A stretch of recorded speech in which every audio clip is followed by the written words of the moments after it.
Assista agora a programação de uma parceira da TV Educação, Caminho para o Saber.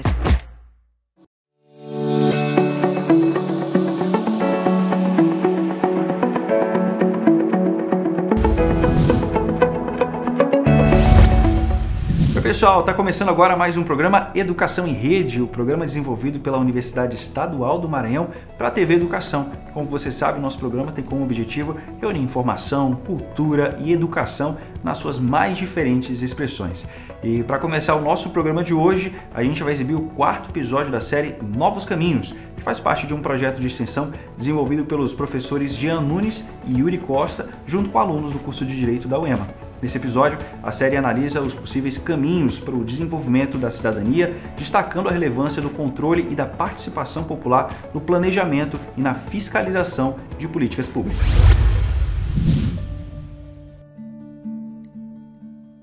A necessidade humana é um combustível de transformação social. Quando ligadas à manutenção do corpo, necessidades como dormir e comer são satisfeitas por meio da interação com o meio em que vivemos e pelo trabalho que realizamos.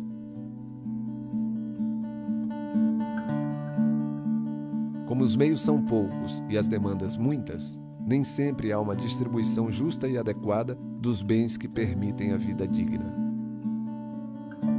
A resposta do poder público às necessidades humanas ocorre por meio de políticas públicas.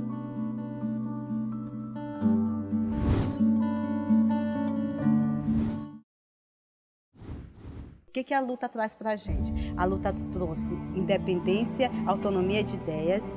A gente sente-se à vontade, a gente tem mais medo não. A gente fica de frente de promotor, de defensor, de advogado, de delegado que quer prender a gente só porque a gente quer melhorar o bairro, mas a gente com medo, porque a gente tem medo.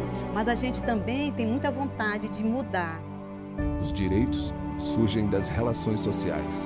Previstos em lei, eles tanto podem garantir proteção, a exemplo da proibição de uma prisão injusta, como também devem assegurar as condições para uma vida digna.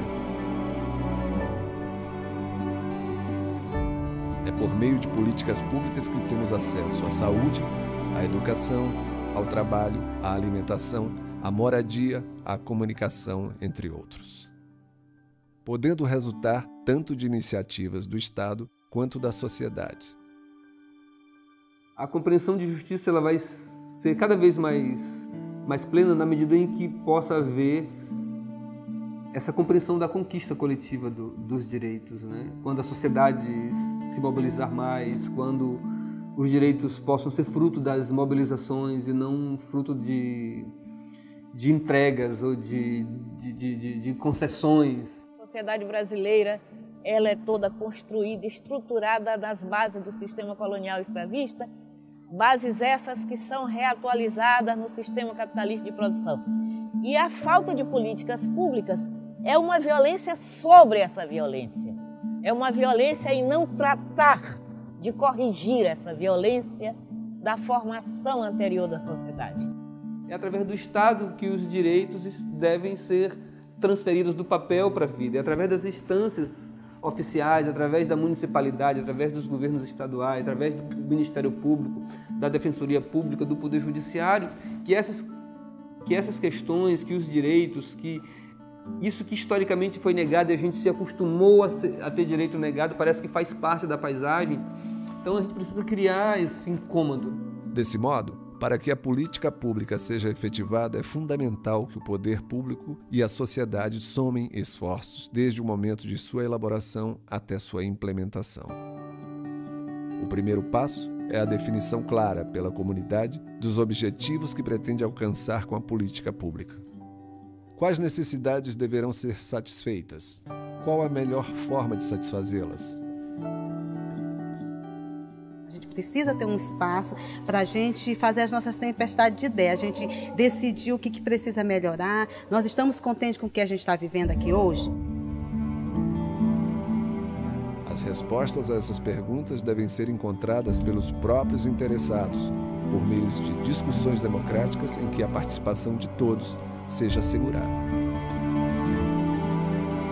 É fundamental a organização da comunidade em torno de seus objetivos comuns.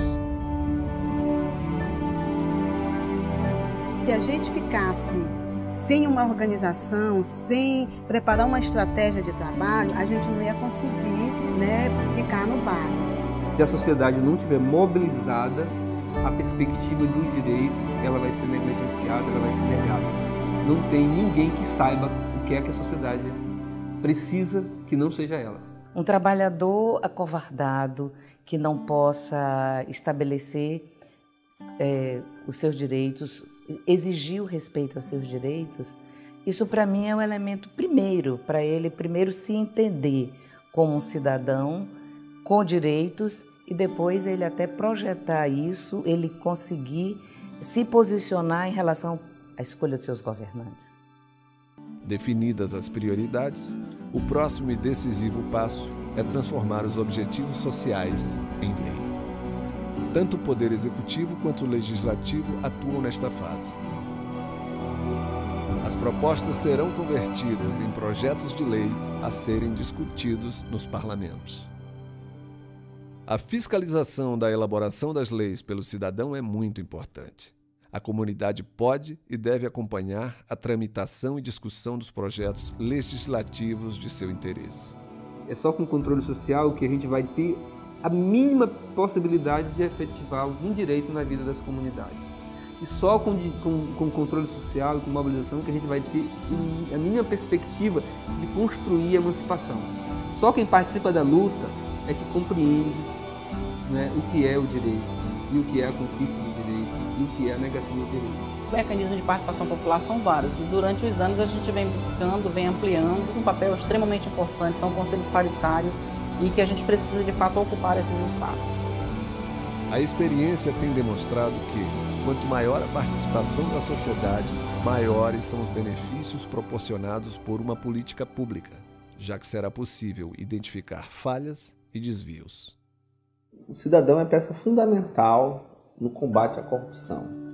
Primeiro é o cidadão em que efetivamente sente, observa e sofre as consequências diretas da corrupção.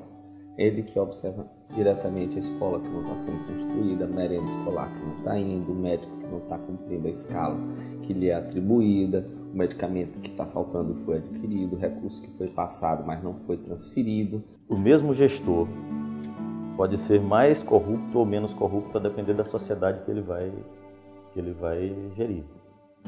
Se ele vai ter uma sociedade acomodada, ele tende a ser mais corrupto. Se ele vai ter mais controle, ele tende a ser mais honesto. Criada a lei, a política pública entrará em funcionamento. A esperança começa a se transformar em realidade.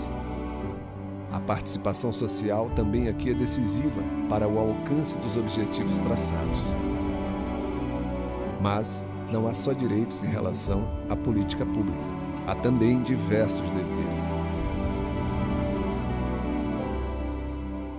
A face oculta dos direitos fundamentais. A face oculta dos direitos fundamentais são os deveres fundamentais. E esses deveres fundamentais precisam de um ambiente político educacional para que você perceba. Nós estamos precisando mesmo de uma mudança copérnica, nós estamos precisando de uma mudança de raiz. É que a forma mesmo do patrimonialismo, a forma dessa mistura do público-privado com a qual se forma a sociedade brasileira, a negação de direitos, ela terminou levando ao que se convencionou chamado jeitinho brasileiro.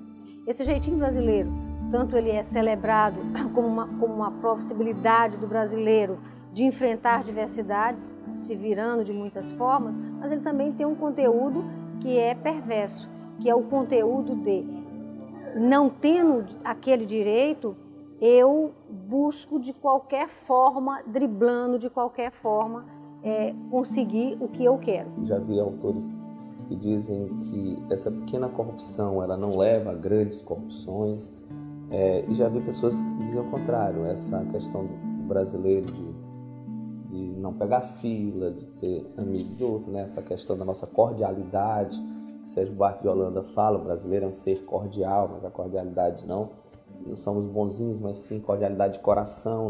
Muitas vezes a corrupção nossa não é uma corrupção que se dá pela questão do dinheiro, mas é porque eu sou amigo do fulano, eu não pego fila no banco, não preciso, porque o gerente é meu amigo, ele é irmão da minha mãe, ele é não sei o quê.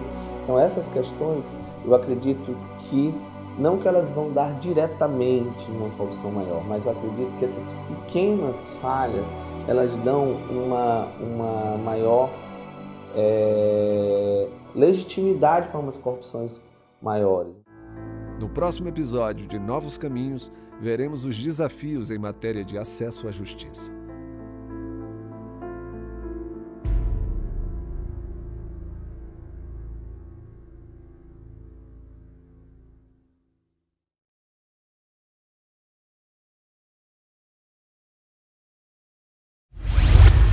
Aí, muito interessante, né? Uma superprodução do Emanet. Agora a gente vai se aprofundar um pouco mais nesse assunto, nesses conceitos, né? Debatendo com um especialista sobre esse assunto em uma reportagem que a gente vai assistir agora. Seja muito bem-vindo à Educação em Rede, professora. Agradeço o convite, né, do programa, que é a Universidade Estadual do Maranhão, né, que é a minha casa também, pela oportunidade de poder dialogar sobre o tema das políticas públicas, né, que é um tema importantíssimo para a efetividade dos direitos humanos e da cidadania, né, das pessoas. Professora, agora para a gente fazer uma conexão aí com o episódio que a gente acabou de assistir, a gente sabe que essas políticas públicas são uma espécie de resposta do poder público para as demandas que a gente tem na sociedade. Ok? É muito importante a gente entender que essas políticas existem, mas também é importante a gente participar, a gente correr atrás e cobrar das autoridades essas políticas, não é isso? Exatamente, né? As políticas públicas, elas se configuram como respostas a um problema público, né? Então, a um problema, a uma situação que a sociedade reconhece como uma situação relevante que precisa ter uma intervenção no sentido de resolver aquele problema, né? E aí, a questão é como determinadas situações que acontecem, às vezes, são inúmeras as situações que acontecem na nossa vida, em sociedade, na cidade, no meio rural, e muitas das quais não tem nenhuma intervenção do Estado, do poder público, né? E aí é necessário, então, que a sociedade ela se mobilize, ela se organize para pautar na agenda pública, né? Para pautar junto aos governantes aquela questão e ela sim se torne realmente alvo de políticas públicas e aí se torne, de fato, um problema público, um problema que mereça a intervenção, que deva ser objeto de uma intervenção por parte do Estado através das políticas públicas, certo? Certo. Agora, nos últimos episódios a gente tem falado sobre esse assunto, né? E a gente sabe que a gente está falando de direitos básicos, saúde, educação, segurança. Nesse episódio específico a gente está falando da participação das pessoas, né? Da cobrança, de como é importante a gente fiscalizar, né, as autoridades. Agora, professora, se a gente elege as pessoas, né, os políticos, para estarem nesses cargos, cuidando desse tipo de coisa, por que existe a necessidade do cidadão comum precisar se preocupar ainda em cobrar essas políticas? A questão das políticas públicas, a gente pode situar assim como se fosse um dos modelos, né, de análise das políticas públicas, é um modelo que faz referência a uma ideia de uma arena, né, onde você tem muitos atores e muitas questões, né? E aí são muitos sujeitos, muitas instituições, muitos agentes né, então, assim, cada um tentando pautar, né, as suas demandas, né? E aí, muitas das vezes, tem grupos historicamente mais favorecidos, né, e acabam, né, sendo, entre aspas, privilegiados, né, pelo Estado. E aí é necessário, então, que os menos favorecidos, as pessoas mais desfavorecidas, elas também se mobilizem, né? Tem um exemplo de um caso que ocorreu no Maranhão, né, que foi um caso que eu atuei como advogada também, fazendo parte do Centro de Defesa Padre Marcos Passerini, uma instituição que agora, 9 de agosto, completou 30 anos, que foi o caso dos meninos emasculados. Esse é um caso assim, bem emblemático, né?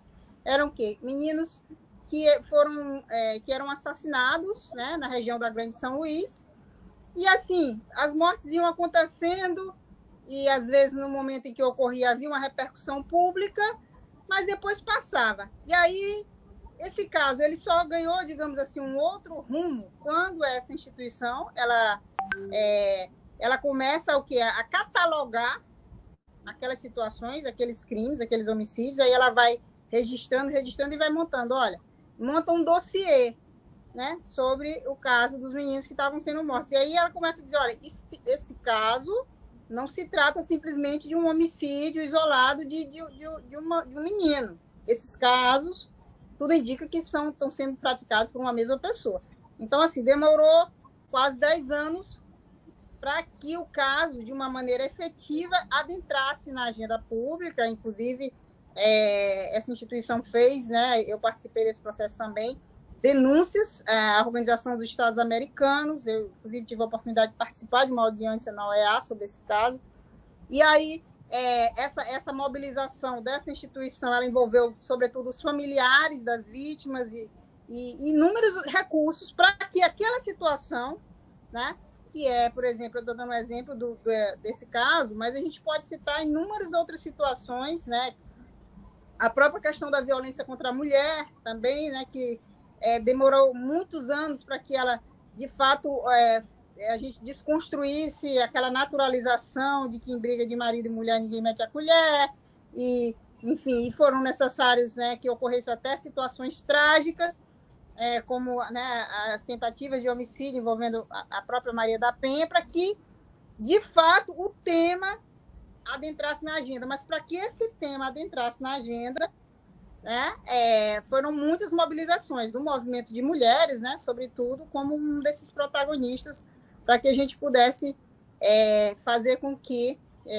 o Estado começasse a pensar ações estratégicas de enfrentamento à questão da violência contra a mulher, né? Certo. Então, além dessa preocupação de saúde, segurança, educação, a gente também tem essas questões de minorias que a gente fala, né? Que entram, que têm demandas também, né? Agora, e aí isso acaba desembocando mais para frente na militância, nessa coisa que a gente acompanha muito fortemente hoje em dia, principalmente através das redes sociais. Agora, professora, como é que, por exemplo, a pessoa que está assistindo a gente agora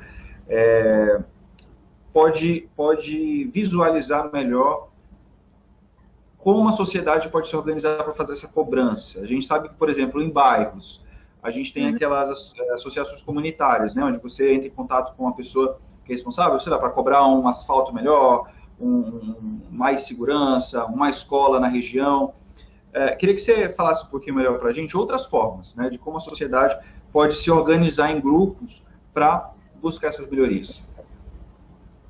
Então, assim, eu acho que a gente vive um cenário assim de mudança de paradigma em relação às formas de mobilização, né? Historicamente, quando a gente pensa, né, no processo histórico de mobilização e de reivindicação de políticas públicas, a gente tinha os movimentos sociais naquelas formas clássicas de organização, né, de associações comunitárias, de movimentos, né, de trabalhadores rurais, movimentos, enfim, e a questão também dos partidos, né, e assim, formas de mobilizar que necessariamente implicavam, né, reunir pessoas e enfim, e as pessoas realmente se doarem para aquilo, né, para poder conseguir algo. E aí a gente viu que a sociedade, né,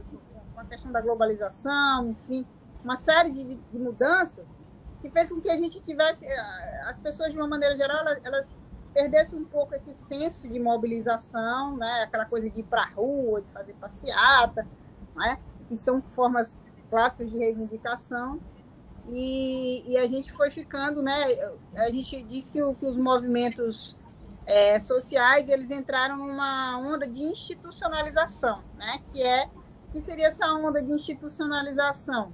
Seria a gente, né, usar os meios burocráticos, digamos assim, do próprio Estado. Então, fazer um ofício, fazer um abaixo-assinado, né, essa reivindicação protocolar, digamos assim, né? E aí, sem tanto essa coisa de ir para a rua. Aí a gente está num vai e vem, agora a gente está nessa mudança, e as redes sociais, elas ganharam um espaço muito grande, né, nesse processo de mobilização. Mas tem seus prós e seus contras, né? A gente está novamente voltando a essa ideia de ir para a rua novamente, né? Aqui a bateria do meu celular. Né? Mas, enfim, além do que eu quero dizer, que a gente tem essa forma que é de eu, enquanto cidadã, buscar no meu bairro, na minha área de moradia, né? Qual é a instituição que existe, né? Que eu possa buscar, pensar ali aquela coisa territorial, né? E aí eu me engajar naquela associação, e esta associação, por exemplo, ela por si só, ela vai desenvolver uma série de estratégias, como, por exemplo, estratégias de formação, fazer cursos, realizar cursos de formação. Essas formações, elas vão abordar a questão da luta pelos direitos, os direitos das pessoas. Por exemplo, eu posso falar, eu tenho tanto faço parte do Centro de Defesa, como faço parte de uma outra instituição, que é o Mandingueiros do Amanhã. A gente pensa assim, estratégia de formação e realizar cursos sobre protagonismo juvenil para jovens, né? Fazer com que os jovens se interessem pela questão política, se interessem por pensar a melhoria da sua realidade. Então, tem essa questão das estratégias formativas que hoje, para que elas aconteçam, é fundamental que a gente faça uso das novas tecnologias, né? Que a gente desafie essa juventude a interagir, a participar, a partir também do que elas gostam, do que eles gostam de fazer, né? Que muitas das vezes é estar ali mexendo na rede social, no celular e tal. Então, tem essa parte, né, que a gente chama que é de organizar a base, que é de investir na base, né, formando pessoas para que elas entendam como é que eu vou intervir em relação a um assunto se eu não conheço, né? Então, assim, o diagnóstico da comunidade, identificar essa área onde a gente mora, qual é a base territorial, ela tem mais ou menos quantos habitantes. Aqui não já seria o caso de ter um posto de saúde? Então, assim, fazer um estudo da área, né, para ver a demanda. E aí, a partir dali, pensar estratégias. Tanto, como eu digo assim, do ponto de vista administrativo, protocolar, que é fazer um abaixo-assinado, fazer um ofício, né, reivindicando, pedindo uma audiência pública com o governante, né, ali, o responsável, se é em âmbito municipal, se é em âmbito estadual, como tem também essa lógica, né, da formação, que é da gente investir na qualificação das pessoas para que elas possam reivindicar, não só em nível coletivo, mas também individual. O cidadão que ele vai buscar um serviço público, e muitas das vezes aquele serviço lhe é negado e ele não sabe a quem recorrer, nem sabe como se reivindicar aquele direito naquele momento, né? Então, eu acho que são inúmeras, né? Essas estratégias, eu estou pontuando algumas delas, mas se você quiser que eu destaque mais algum outro aspecto, estamos aqui. Na verdade, eu acho que você até respondeu a próxima pergunta que eu ia fazer, que era justamente sobre quais são os melhores caminhos, né, para fazer esse tipo de cobrança, porque a gente sabe que faz parte, né, da nossa missão enquanto sociedade, cobrar, independente se for dialogar, na verdade, com o direito municipal, com as autoridades estaduais, enfim, federais. E eu acho que você pontuou muito bem aí os caminhos que a gente tem para estabelecer esse diálogo. Tem mais algum que você queira frisar? É que muitas das vezes as pessoas, quando vê alguém, por exemplo, moradores de uma determinada área que resolvem, alguém foi atropelado, né? Assim, a gente vê muito isso, situações às vezes na BR de atropelamento de crianças. Sim. E aí as pessoas queimam o pneu, interditam a avenida e tal, e todo mundo reclama, né? Que absurdo aquilo, interditaram a BR, ou então interditaram a avenida, isso gera um transtorno. Muitas das vezes as pessoas, quando chegam nesse nível de fazer um tipo de mobilização dessa, elas já buscaram os caminhos. Agora, professora, daqui a pouco a gente pode até falar um pouquinho sobre as redes sociais, né, no meio de toda essa cobrança. A gente vai fazer só uma pausa rapidinho na nossa conversa. O Educação em Rede vai para o intervalinho e a gente volta daqui a pouco com mais discussão a respeito de políticas públicas. Não sai daí. Obrigada.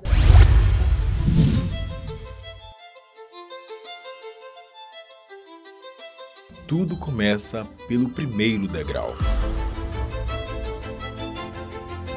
Os ambientes estão em constante transformação e poder acompanhar as mudanças faz parte do processo de evolução. Hoje, a sala de aula mudou e virou a nossa casa. Professores precisam se adaptar à nova realidade, mas não precisam passar por isso sozinhos. Quem quer chegar ao topo não pode apenas ficar esperando.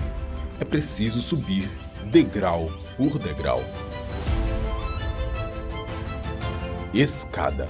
A plataforma de cursos abertos da UEMA é um caminho rumo ao topo, mas principalmente rumo à transformação, aprimoramento profissional, crescimento pessoal. A plataforma aproxima as pessoas dos seus objetivos. Cursos livres online que desenvolvem a competência em diferentes áreas. Mais de 400 mil usuários em todo o território nacional e em outros 59 países. Escada. Experiência e eficiência compartilhando conhecimento e qualificação. Uma plataforma interativa e de fácil acesso, inovadora no uso das tecnologias e atualizada constantemente. A pandemia alterou a vida de milhões de pessoas.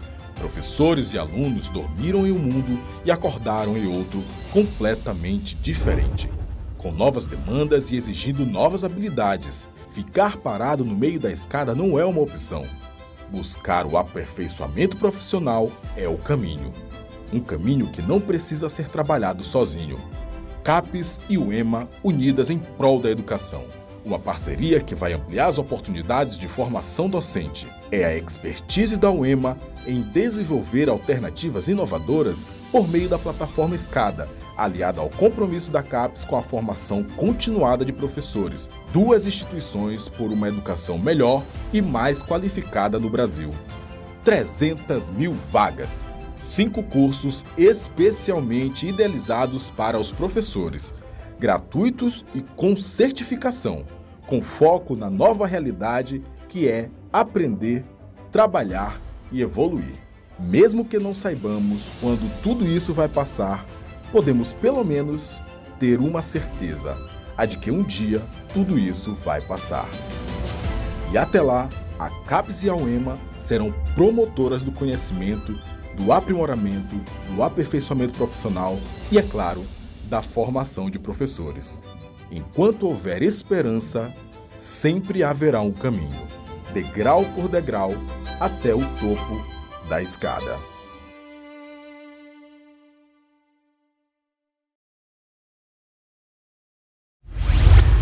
Estamos de volta com a Educação em Rede. A gente está aqui num debate sobre políticas públicas. Hoje eu estou conversando com a professora Valdira Barros, que é professora da Universidade Estadual do Maranhão, isso do Departamento de Ciências Sociais, e ela também é doutora em Políticas Públicas. A professora estava falando no primeiro bloco sobre como é que a gente pode, enquanto sociedade, né, professora, se organizar para cobrar essas políticas públicas que são tão básicas, né? Eu estou falando de educação, de saúde, de segurança, enfim, de vários quesitos que são importantíssimos para a nossa qualidade de vida. E agora, estou com uma dúvida, professor, sobre rede social. Rede social hoje em dia já é considerada aí uma forma da gente tentar dialogar para cobrar essas medidas?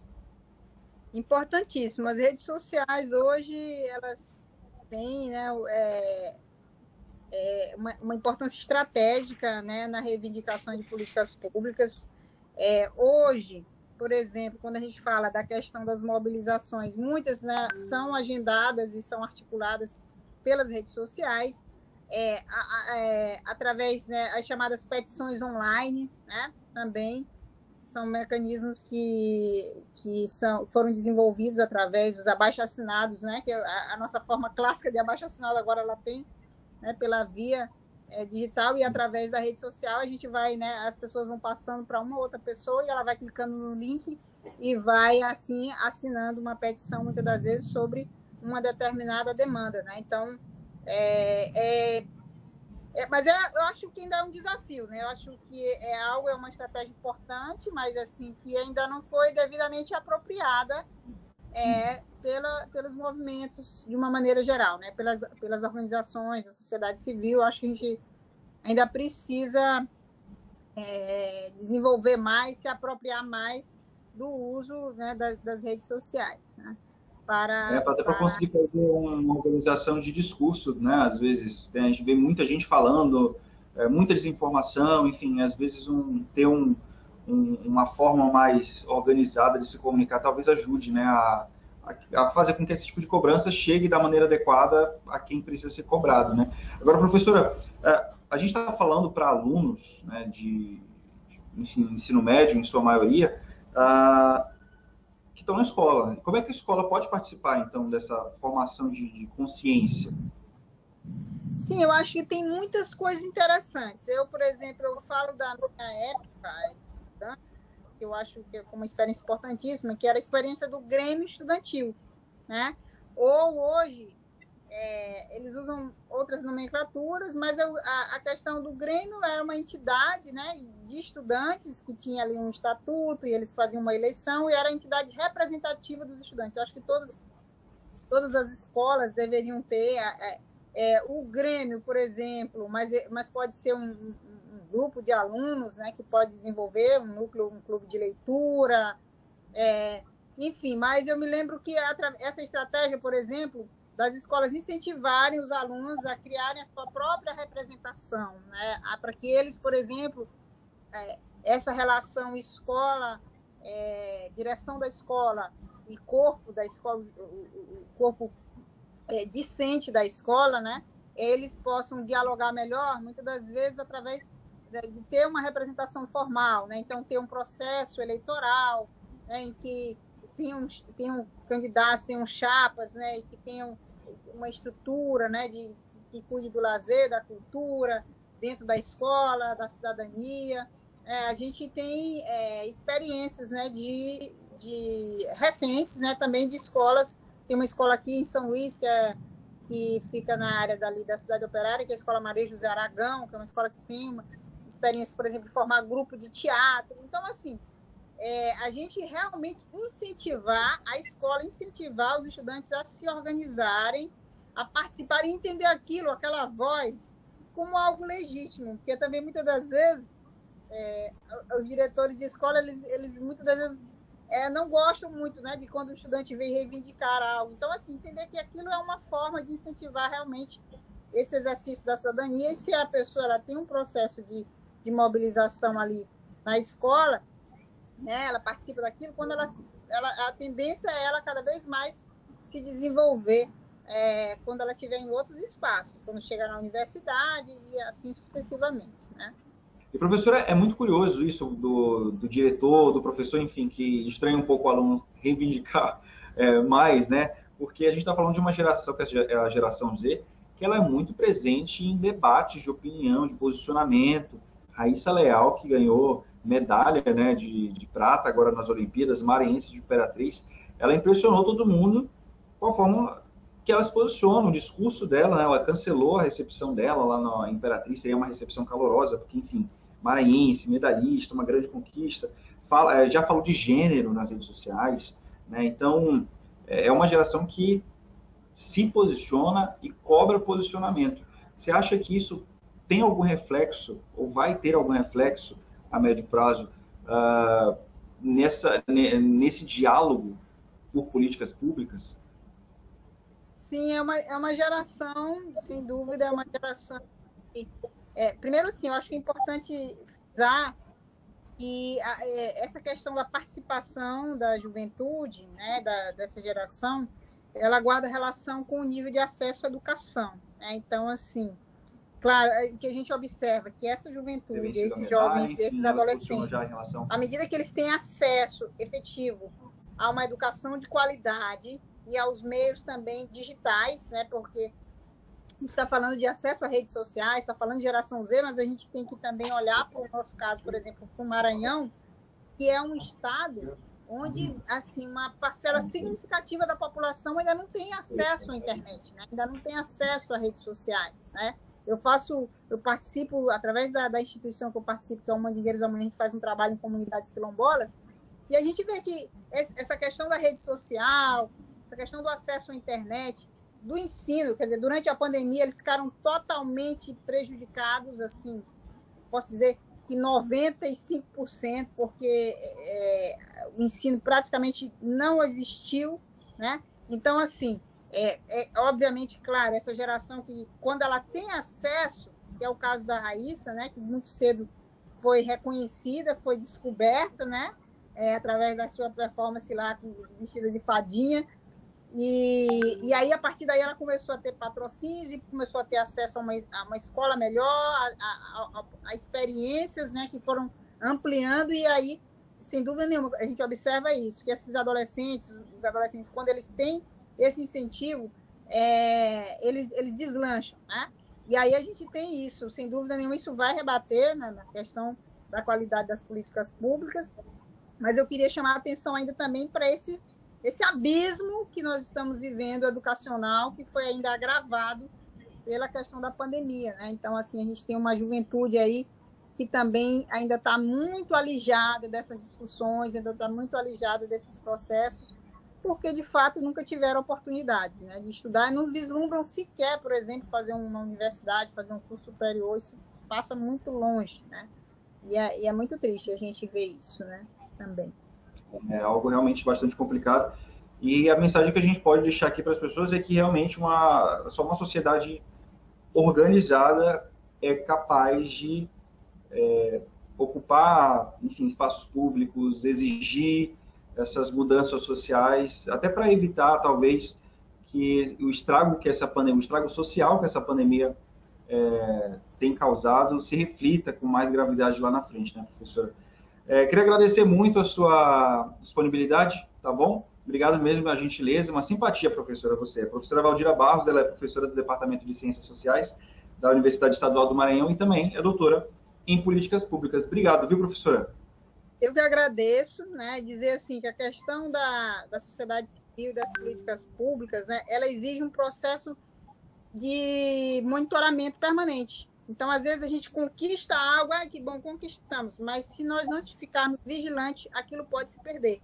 Então, a questão da cidadania é assim, quando você desenvolve, adquire esse exercício, isso faz parte de você reivindicar e não se calar diante das injustiças, você aprende que você não pode cochilar. Nós não podemos cochilar nunca quando se trata de garantir direitos, quando se trata de buscar, de manter as nossas conquistas e buscar outras, né? Temos que estar todo o tempo ali alertas.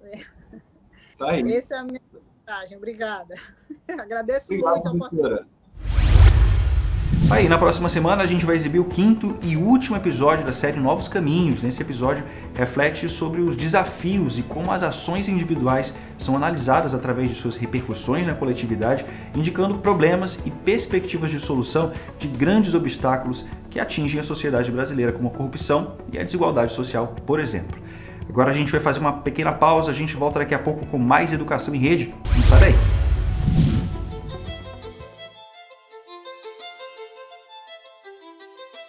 Tudo começa pelo primeiro degrau. Os ambientes estão em constante transformação e poder acompanhar as mudanças faz parte do processo de evolução. Hoje, a sala de aula mudou e virou a nossa casa. Professores precisam se adaptar à nova realidade, mas não precisam passar por isso sozinhos. Quem quer chegar ao topo não pode apenas ficar esperando.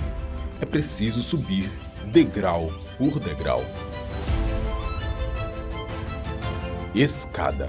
A plataforma de cursos abertos da UEMA é um caminho rumo ao topo, mas principalmente rumo à transformação. Aprimoramento profissional, crescimento pessoal. A plataforma aproxima as pessoas dos seus objetivos. Cursos livres online que desenvolvem a competência em diferentes áreas. Mais de 400 mil usuários em todo o território nacional e em outros 59 países. Escada. Experiência e eficiência compartilhando conhecimento e qualificação. Uma plataforma interativa e de fácil acesso, inovadora no uso das tecnologias e atualizada constantemente. A pandemia alterou a vida de milhões de pessoas. Professores e alunos dormiram em um mundo e acordaram em outro completamente diferente, com novas demandas e exigindo novas habilidades. Ficar parado no meio da escada não é uma opção. Buscar o aperfeiçoamento profissional é o caminho. Um caminho que não precisa ser trabalhado sozinho. CAPES e UEMA unidas em prol da educação.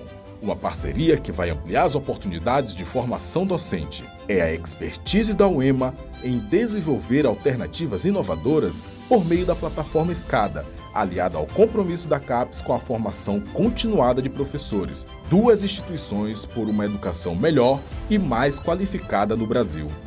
300 mil vagas. 5 cursos especialmente idealizados para os professores, gratuitos e com certificação, com foco na nova realidade que é aprender, trabalhar e evoluir.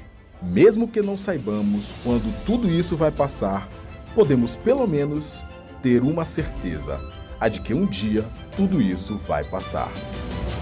E até lá, a CAPES e a UEMA serão promotoras do conhecimento, do aprimoramento, do aperfeiçoamento profissional e, é claro, da formação de professores. Enquanto houver esperança, sempre haverá um caminho, degrau por degrau, até o topo da escada.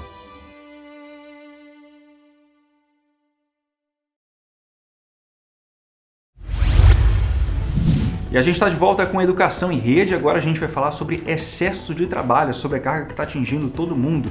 Professores que tiveram que se adaptar à nova realidade de trabalho, estudantes e pais de alunos que tiveram que conciliar a rotina de casa com os estudos, com outras atividades domésticas, enfim, foi um pouco estressante para todo mundo, né? Então esse é o tema da nossa conversa com a psicóloga Flávia Aidar dessa semana. Ela vai falar um pouquinho sobre saúde mental.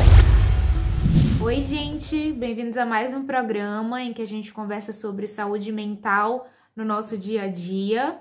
Nos últimos 2 episódios a gente conversou sobre ansiedade, sobre como que ela está presente no nosso cotidiano, quando que ela pode ser identificada como boa, como ruim, no sentido de trazer sofrimento, e o que que a gente pode fazer para lidar melhor com ela. O programa de hoje não vai ser sobre ansiedade, mas vai ser sobre um tópico que se aproxima disso. A gente vai falar um pouco sobre estresse, especificamente sobre estresse e saúde mental no contexto do trabalho, da vida profissional. A gente sabe que o trabalho, ele tem uma função super importante na nossa vida, desde há muitos anos, em que ele ocupou essa função privilegiada e até mesmo a gente escuta falar no senso comum que o trabalho dignifica o homem, nesse sentido de que ele traz sentido para a nossa vida. Hoje a gente vive uma cultura, nesses tempos contemporâneos, em que o trabalho está sendo hipervalorizado. Então acho que mais do que qualquer outra época, a gente escuta muito falar hoje sobre a importância de trabalhar bastante, até mesmo o termo workaholic, que é um termo estrangeiro que significa ser viciado em trabalho.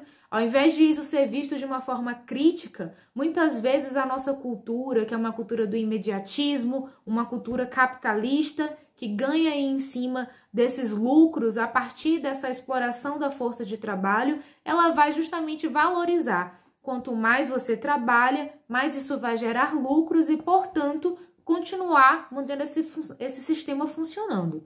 Então é preciso que a gente se atente de que forma que o trabalho tem ocupado essa função na nossa vida. Muitas vezes a gente tem dificuldade de delimitar o que é da nossa vida pessoal, o que é da nossa vida profissional. E a gente está escutando bastante falar sobre produtividade. Essa produtividade maçante que nos é impelida o tempo inteiro a estar produzindo. E aí eu trago essa reflexão em relação ao momento da pandemia que a gente está vivendo, em que houve essa mudança significativa da forma como se trabalha. Se antes o trabalho ele era delimitado um trabalho presencial, em que a gente entrava às 8 da manhã, saía às 6 horas da tarde, com horário de almoço, tudo muito bem delimitado, hoje, nessa modalidade de home office, que é o trabalho feito em casa, parece que esses limites eles estão se perdendo um pouco. Então, às vezes, a gente não consegue ver a hora de entrada, a hora de saída, a hora para parar para almoçar. As horas extras acabam sendo integradas aí dentro desse horário comercial e a gente não consegue estabelecer os limites entre a vida pessoal, a vida social e essa vida do trabalho. É importante, então, que a gente consiga estabelecer esses limites independente de onde que a gente vai trabalhar, independente do setting que o trabalho vai ocorrer. Porque se nós não colocamos limite a partir dos nossos direitos trabalhistas, da nossa jornada de trabalho, fica muito difícil também para que o outro reconheça a importância desses limites para nós.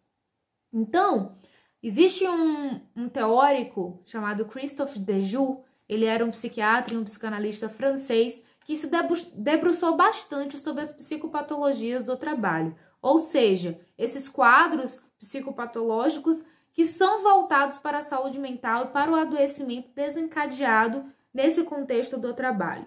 Então, ele falava isso numa ciência que ele foi um dos precursores, que é a psicodinâmica do trabalho, em que ele via o trabalho enquanto uma atividade que, ao mesmo tempo que trazia prazer e satisfação, sentido para a vida do trabalhador, também trazia sofrimento, também trazia adoecimento psíquico. Então, tinha esses dois lados da mesma moeda. E ele foi se debruçando de que forma com que os trabalhadores conseguiam lidar com essas exigências do contexto de trabalho e de que forma que eles conseguiam também se defender, né, ter estratégias de defesa para suportar esse mal-estar.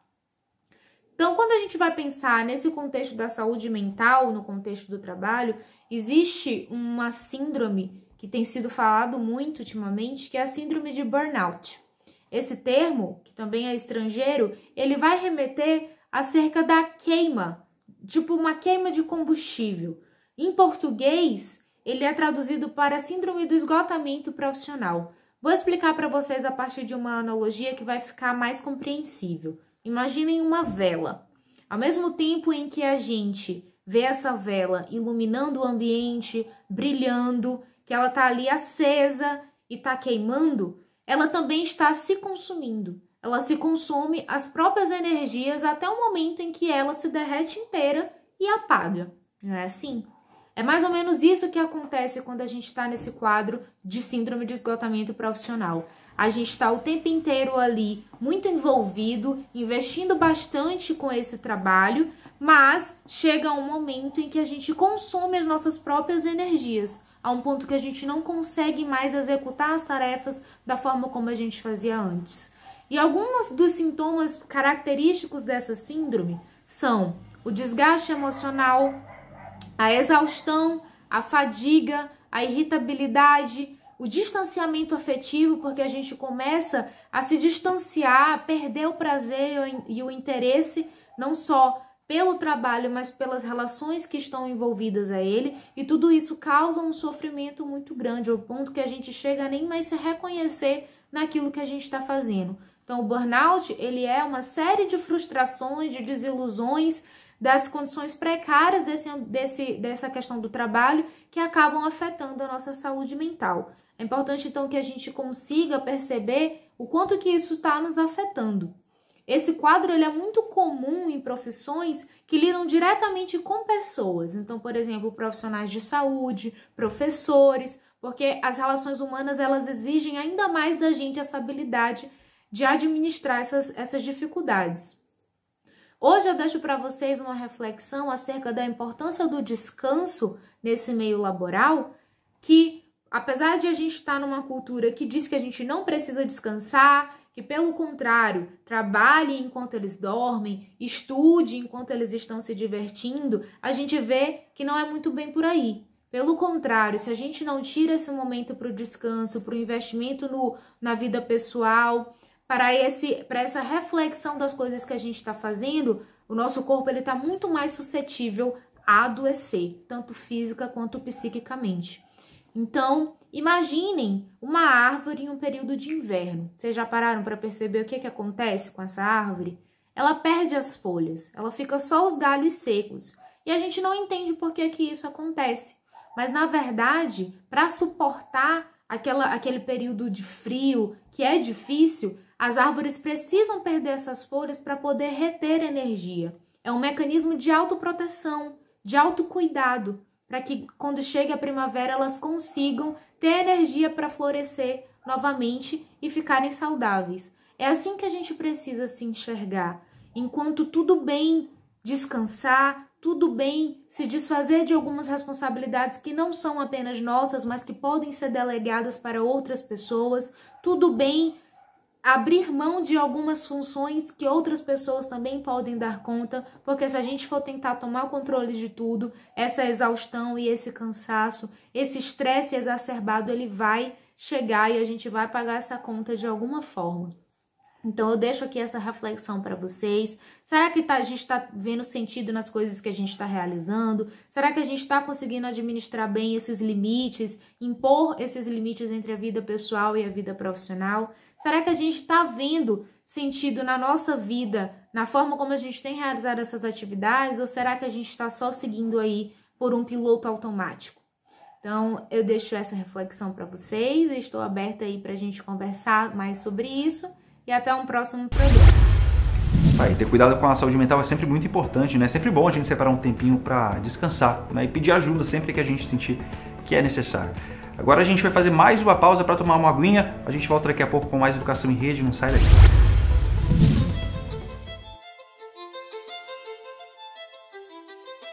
Tudo começa pelo primeiro degrau. Os ambientes estão em constante transformação e poder acompanhar as mudanças faz parte do processo de evolução. Hoje, a sala de aula mudou e virou a nossa casa.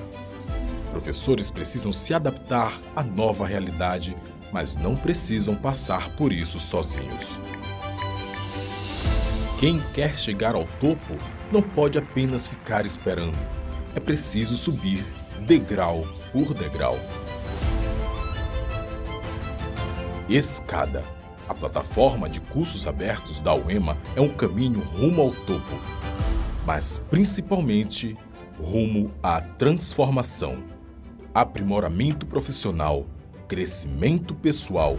A plataforma aproxima as pessoas dos seus objetivos. Cursos livres online que desenvolvem a competência em diferentes áreas. Mais de 400 mil usuários em todo o território nacional e em outros 59 países. Escada. Experiência e eficiência compartilhando conhecimento e qualificação. Uma plataforma interativa e de fácil acesso, inovadora no uso das tecnologias e atualizada constantemente. A pandemia alterou a vida de milhões de pessoas.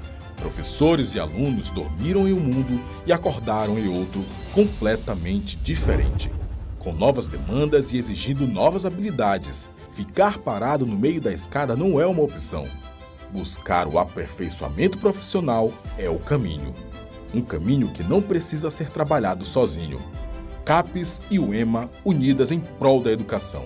Uma parceria que vai ampliar as oportunidades de formação docente. É a expertise da UEMA em desenvolver alternativas inovadoras por meio da plataforma Escada, aliada ao compromisso da CAPES com a formação continuada de professores. Duas instituições por uma educação melhor e mais qualificada no Brasil.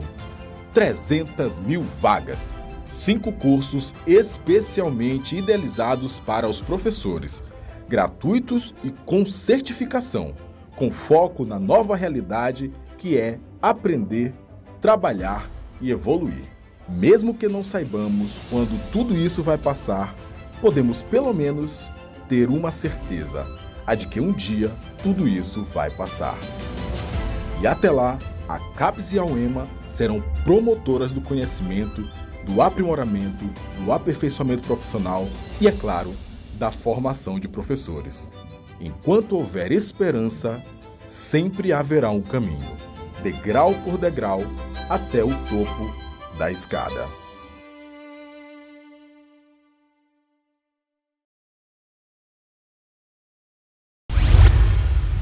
Voltamos com mais uma Educação em Rede e a dica de livro dessa semana está muito especial. O autor Pedro Bandeira, um dos mais renomados escritores brasileiros para público infanto e juvenil, compartilhou com a gente alguns dos livros que são importantes para a sua vida. A dica dele não foi só um livro não. Vamos assistir. Queridos telespectadores da TV Educação de São Luís do Maranhão, Aqui é o Pedro Bandeira e eu queria falar para você daquilo que tudo marcou a minha vida, os livros. Muitos livros, tantos, que se eu fosse enumerá-los aqui não haveria tempo. Eu escolhi apenas alguns que realmente me marcaram. Quero começar pelo melhor livro juvenil que jamais foi escrito, A Ilha do Tesouro, de Robert Louis Stevenson. Esse livro eu nem sei quantas vezes eu já li, mas olha que beleza. Ele começa assim, olha. Tendo o fidalgo, o Sr. Trelawney, o Dr. Livesey e o resto dos cavalheiros me pedido para escrever todas as particularidades sobre a Ilha do Tesouro, desde o início até o fim, sem esconder nada além da localização da ilha.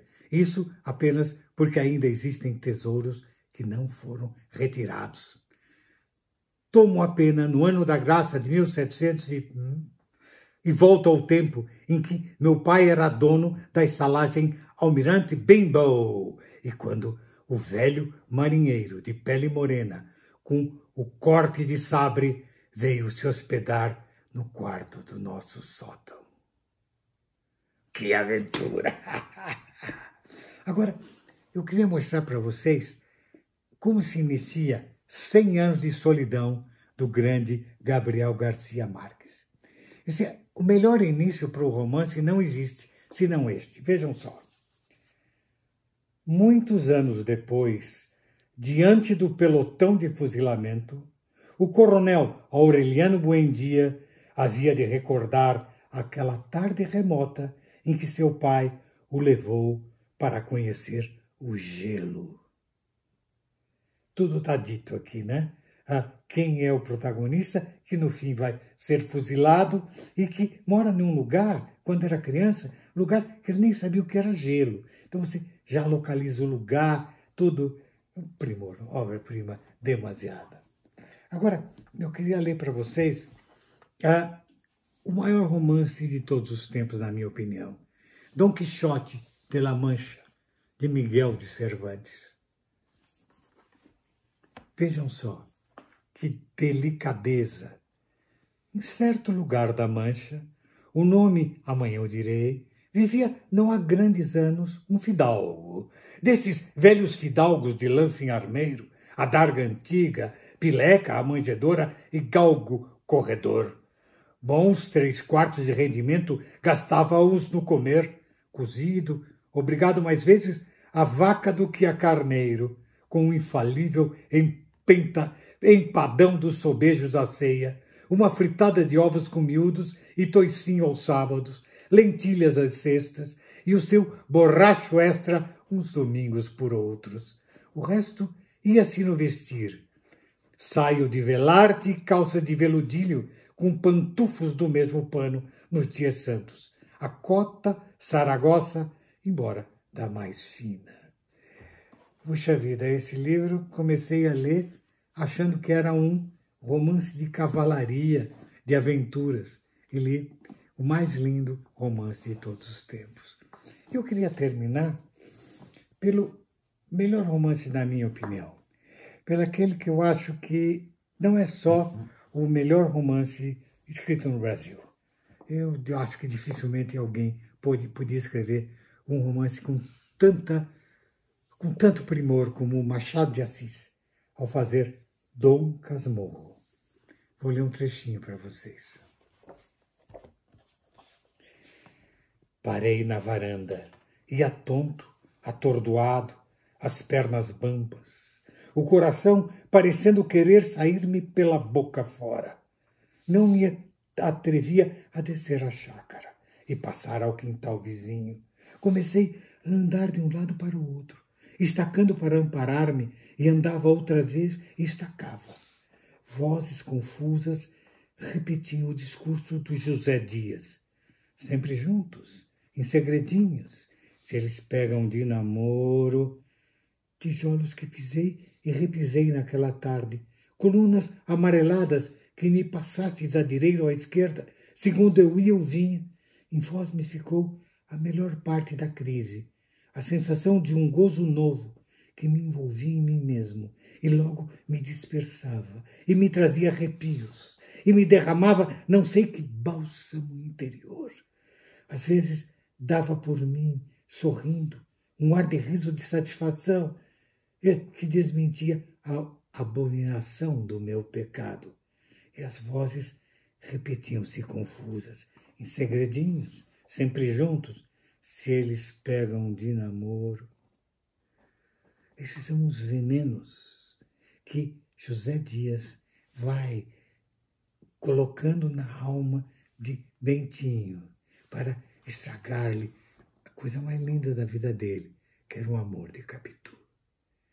É um livro que, olha, você não para de ler, porque a cada nova leitura é um novo livro, um novo desafio para a tua sensibilidade.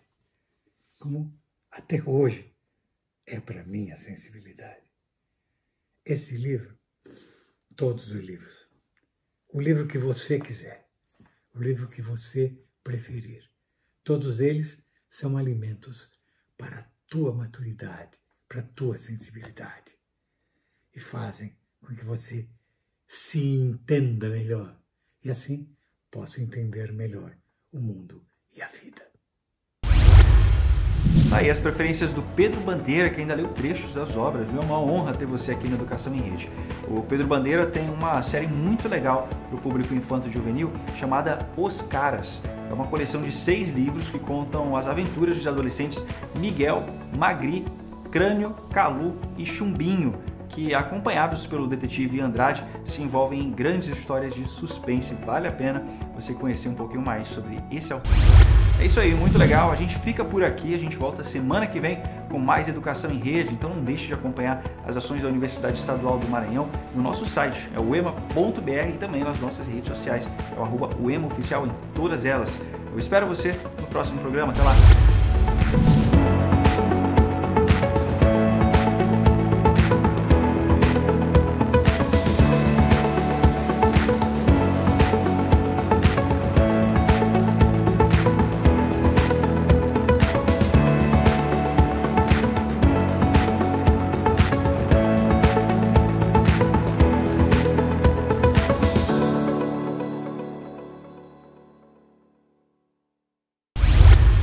Programação de uma parceira da TV Educação, Caminho para o Saber.